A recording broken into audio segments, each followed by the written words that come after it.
আসসালামু আলাইকুম।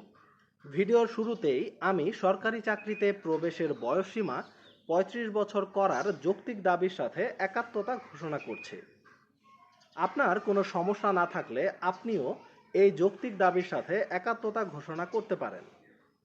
সরকারি চাকরিতে প্রবেশের বয়স ৩৫ বছর করার দাবিতে অনেক দিন ধরে সাধারণ শিক্ষার্থীরা দাবি জানিয়ে আসছে। এছাড়া এ দাবিতে প্রায়ই বিভিন্ন ছাত্র সংগঠনের নামে শিক্ষার্থীরা বা চাকরি প্রত্যাশীরা মানববন্ধনও করেন। শিক্ষার্থীদের দীর্ঘদিনের এ দাবি এবার আমলে নিচ্ছে শিক্ষা মন্ত্রণালয়।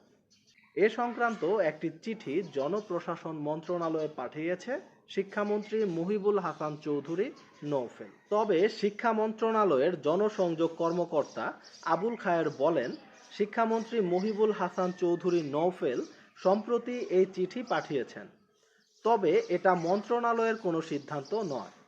চাকরি প্রার্থীরা বলছেন, বাংলাদেশের উচ্চশিক্ষিত চাকরি প্রার্থীরা গত প্রায় ১১ বছর ধরে চাকরিতে আবেদনের বয়সসীমা ৩০ থেকে বাড়িয়ে ৩৫ বছর করার লক্ষ্যে রাজপথে আন্দোলন করছে।